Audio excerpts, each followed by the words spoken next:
ओम शांति। 13 अप्रैल 2024। बाबा के महावाक्य। मीठे बच्चे, बाबा 21 जन्म के लिए तुम्हारी दिल ऐसी बहला देते हैं जो तुम्हें दिल बहलाने के लिए मेले, मलाखड़े आदि में जाने की दरकार नहीं। प्रश्न। जो बच्चे अभी बाप के मददगार बनते हैं उनके लिए कौन सी गारंटी है? उत्तर।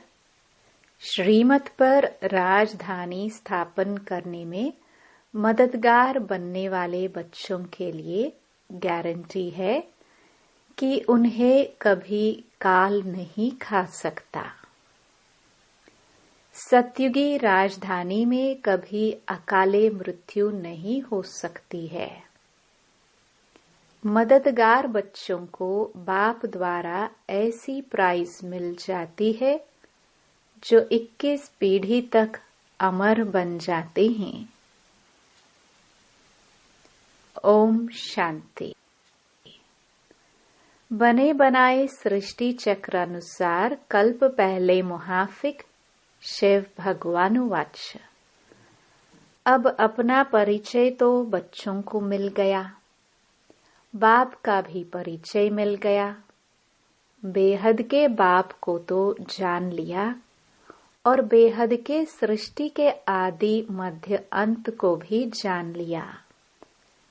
नंबरवार पुरुषार्थ अनुसार कोई अच्छी रीति जान जाते हैं जो फिर समझा भी सकते हैं, कोई अधूरा कोई कम।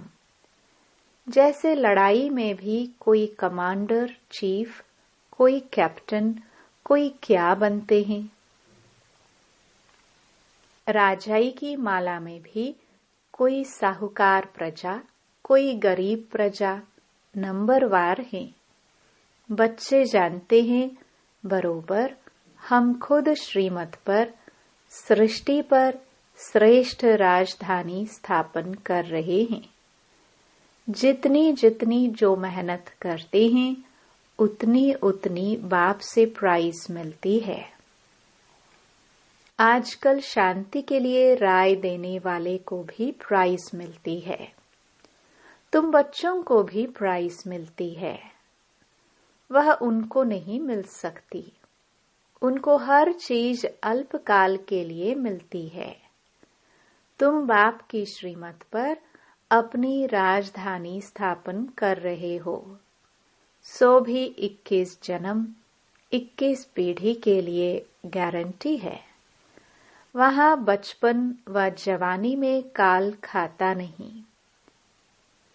यह भी जानते हो न मन न चित था हम ऐसे स्थान पर आकर बैठे हैं जहां तुम्हारा यादगार भी खड़ा है, जहां 5000 वर्ष पहले भी सर्विस की थी। दिलवाड़ा मंदिर, अचल घर, गुरु शिखर हैं। सतगुरु भी ऊंचे ते ऊंच तुमको मिला है, जिसका यादगार बनाया हुआ है। अचलगर का भी राज तुम समझ गए हो। वह हुई घर की महिमा। तुम ऊंच ते ऊंच पद पाते हो अपने पुरुषार्थ से। यह है वंडरफुल तुम्हारा जड़ यादगार। वहां ही तुम चैतन्य में आकर बैठे हो। यह सब है रूहानी कारोबार जो कल्प पहले चली थी। उनका पूरा यादगार यहाँ है। नंबर 1 यादगार है। जैसे कोई बड़ा इम्तिहान पास करता है तो उनके अंदर खुशी रौनक आ जाती है। फर्नीचर पहरवाइज कितनी अच्छी रखते हैं। तुम तो विश्व के मालिक बनते हो। तुम्हारे से कोई भेंट कर नहीं सकता। यह भी स्कूल है। पढ़ाने वाले को भी तुम जान गए हो। भगवानुवाच। भक्ति मार्ग में जिसको याद करते हो, पूजा करते हो, कुछ भी पता नहीं पड़ता। बाप ही सम्मुख आकर सब राज समझाते हैं, क्योंकि यह यादगार सब तुम्हारे पिछाड़ी की अवस्था के हैं। अभी रिजल्ट नहीं निकली है। जब तुम्हारी अवस्था संपूर्ण बन जाती है, उनका फिर भक्ति मार्ग में यादगार बनता है। जैसे रक्षाबंधन का यादगार होता है। जब पूरी पक्की राखी बांध हम अपना राज्य भाग्य ले लेते हैं, तब फिर यादगार नहीं मनाते हैं। इस समय तुमको सभी मंत्रों का अर्थ समझाया है। ओम का अर्थ समझाया है। ओम का अर्थ कोई लंबा नहीं है। ओम का अर्थ है अहम आत्मा मम शरीर। अज्ञान काल में भी तुम देह अभिमान में रहते हो, तो अपने को शरीर समझते हो। दिन प्रतिदिन भक्ति मार्ग नीचे गिरता जाता है, तमो प्रधान बनता जाता है। हर चीज पहले सतो प्रधान होती है। भक्ति भी पहले सतो प्रधान थी। जब एक सत शिव बाबा को याद करते थे भी बहुत थोड़े। दिन प्रतिदिन वृद्धि बहुत होनी है। विलायत में जास्ती बच्चे पैदा करते हैं तो उनको इनाम मिलता है। बाप कहते हैं काम महाशत्रु है। सृष्टि की बहुत वृद्धि हो चुकी है, अब पवित्र बनो। तुम बच्चे सृष्टि के आदि मध्य अंत को अब बाप द्वारा जान चुके हो। सतयुग में भक्ति का नाम निशान नहीं है। अभी तो कितनी धूमधाम है। मेले मलाखड़े बहुत लगते हैं, जो मनुष्य जाकर दिल को बहलाए। तुम्हारा दिल तो बाप आकर बहलाते हैं 21 जन्मों के लिए, जो तुम सदैव बहलते रहते हो। तुमको कभी मेले आदि में जाने का ख्याल भी नहीं आएगा। कहाँ भी मनुष्य जाते हैं सुख के लिए। तुमको कहाँ पहाड़ों पर जाने की दरकार नहीं। यहाँ देखो कैसे मनुष्य मरते हैं। मनुष्य तो सतयुग कलयुग स्वर्ग नरक को भी नहीं जानते। तुम बच्चों को तो पूरा ज्ञान मिला है। बाप नहीं कहते हैं कि मेरे साथ तुमको रहना है। तुमको घर बार भी संभालना है। बच्चे जुदा तब होते हैं जब कोई खिटखिट होती है। फिर भी तुम बाप के संग रह नहीं सकते हो। सब सतो प्रधान बन नहीं सकते। कोई सतो, कोई रजो, कोई तमो अवस्था में भी है। सब इकट्ठे रह नहीं सकेंगे। यह राजधानी बन रही है। जो जितना जितना बाप को याद करेंगे, उस अनुसार राजधानी में पद पाएंगे। मुख्य बात है ही बाप को याद करने की। बाप स्वयं बैठ ड्रिल सिखलाते हैं।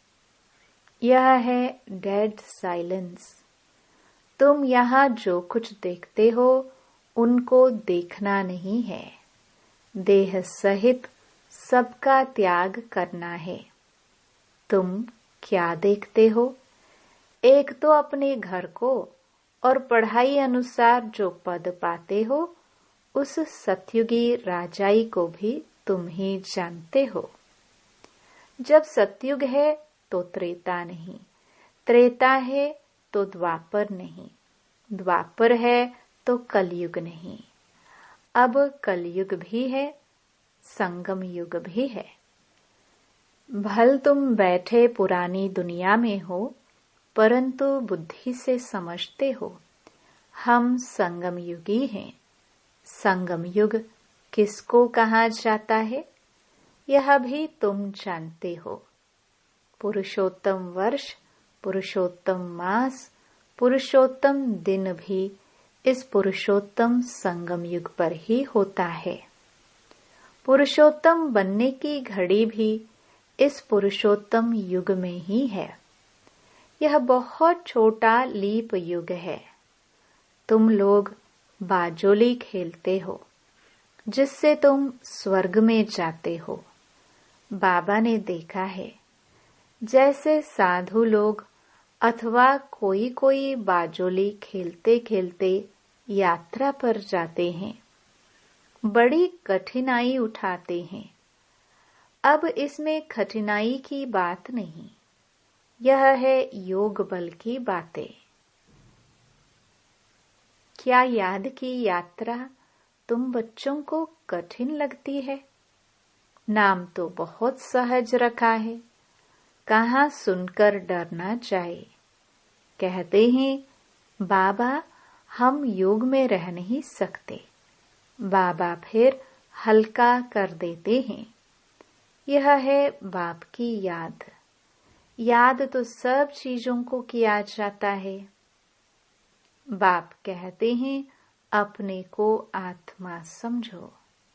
तुम बच्चे हो ना, यह तुम्हारा बाप भी है, माशिक भी है। सब आशिक उनको याद करते हैं। एक बाप अक्षर भी काफी है। भक्ति मार्ग में तुम मित्र संबंधियों को याद करते, फिर भी हे प्रभु, हे ईश्वर जरूर कहते हो। सिर्फ पता नहीं कि यह क्या चीज है। आत्माओं का बाप तो परमात्मा है। इस शरीर का बाप तो देहधारी है। आत्माओं का बाप अशरीरी है।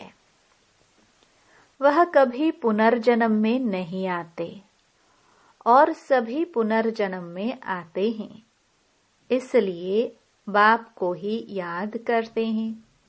जरूर कभी सुख दिया है। उनको कहा जाता है दुख हरता सुख करता,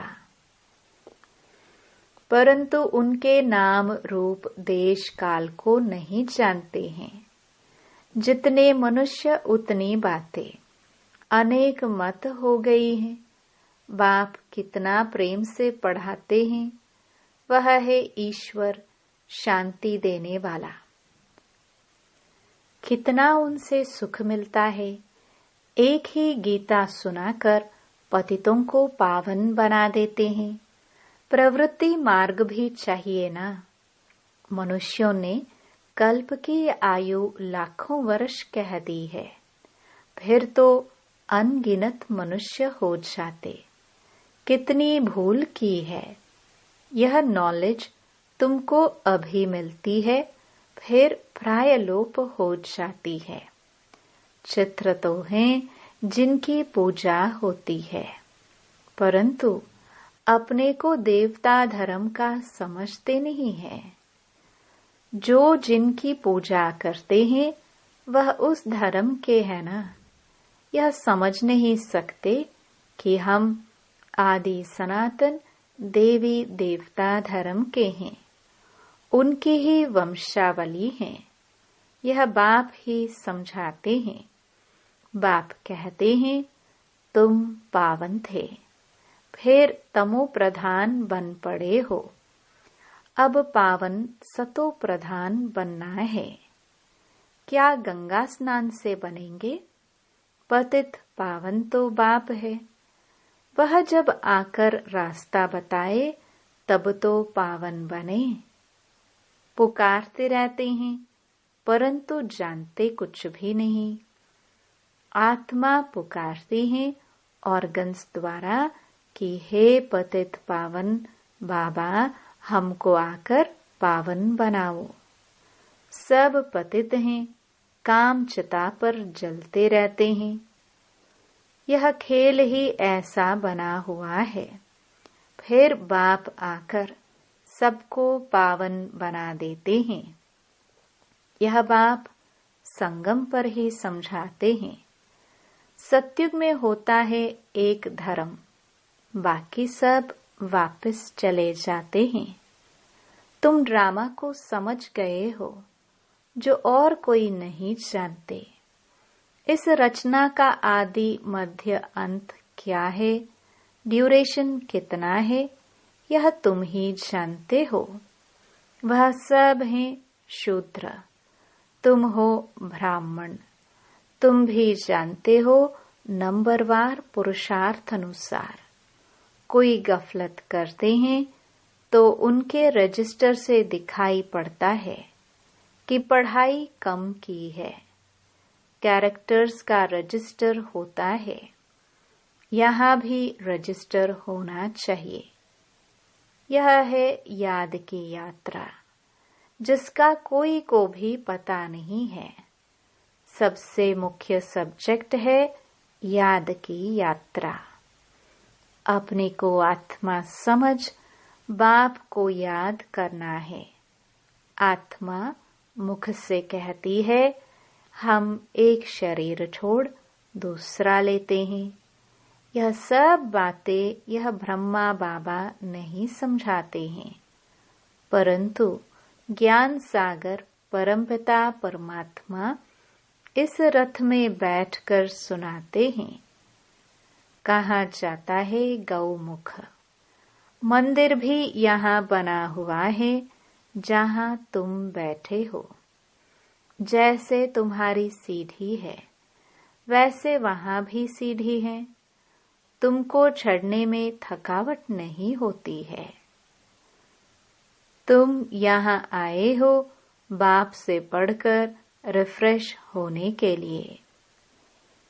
वहाँ गोरख धंधा बहुत रहता है, शांति से सुन भी नहीं सकेंगे। संकल्प चलता रहेगा, कोई देख न ले, जल्दी घर जाऊं, कितना ओना, चिंता रहता है। यहाँ कोई भी ओना नहीं, जैसे हॉस्टल में रहते हैं। यहाँ ईश्वरीय परिवार हैं। शांति धाम में भाई भाई रहते हैं। यहाँ है भाई बहन, क्योंकि यहाँ पाठ बजाना है तो भाई बहन चाहिए। सतयुग में भी तुम ही आपस में भाई बहन थे। उनको कहा जाता है अद्वैत राजधानी। वहाँ लड़ाई झगड़ा कुछ भी नहीं होता।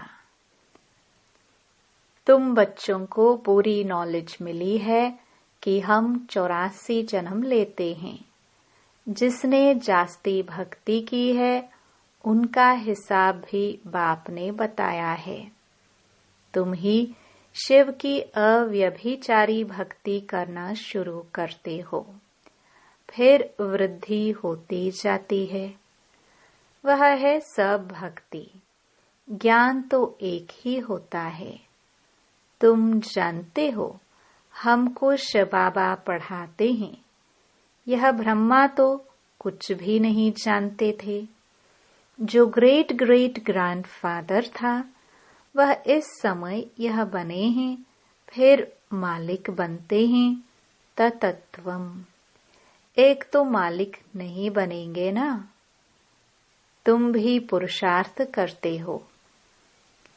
यह है बेहद का स्कूल। इसकी ब्रांचेस ढेर होंगी, गली गली घर घर में हो जाएंगे। कहते हैं हमने अपने घर में चित्र रखे हैं। मित्र संबंधी आदि आते हैं तो उनको समझाते हैं। जो इस झाड़ के पत्ते होंगे वह आ जाएंगे। उन्हों के कल्याण के लिए तुम करते हो। चित्रों पर समझाना सहज होगा। शास्त्र तो ढेर पढ़े हैं, अब सब भूलने हैं। बाप है पढ़ाने वाला, वही सच्चा ज्ञान सुनाते हैं। अच्छा।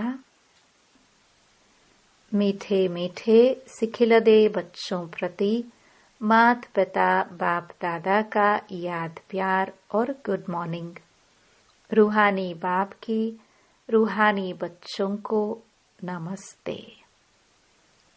धारणा के लिए मुख्य सार। पहला, डेड साइलेंस की ड्रिल करने के लिए यहाँ जो कुछ इन आंखों से दिखाई देता है उसे नहीं देखना है। देह सहित बुद्धि से सबका त्याग कर अपने घर और राज्य की स्मृति में रहना है। दूसरा, अपने कैरेक्टर्स का रजिस्टर रखना है। पढ़ाई में कोई गफलत नहीं करनी है। इस पुरुषोत्तम संगम युग पर पुरुषोत्तम बनना और बनाना है। वरदान, सदा सर्व प्राप्तियों से भरपूर रहने वाले हर्षित मुख हर्षित चित्त भव। जब भी कोई देवी या देवता की मूर्ति बनाते हैं तो उसमें चेहरा सदा हर्षित दिखाते हैं, तो आपके समय के हर्षित मुख रहने का यादगार चित्रों में भी दिखाते हैं। हर्षित मुख अर्थात सदा सर्व प्राप्तियों से भरपूर। जो भरपूर होता है वही हर्षित रह सकता है। अगर कोई भी अप्राप्ति होगी तो हर्षित नहीं रहेंगे। कोई कितना भी हर्षित रहने की कोशिश करे, बाहर से हंसेंगे लेकिन दिल से नहीं। आप तो दिल से मुस्कुराते हो क्योंकि सर्व प्राप्तियों से भरपूर हर्षित चित्त है। स्लोगन, पास विद ऑनर बनना है तो हर खजाने का जमा खाता भरपूर हो।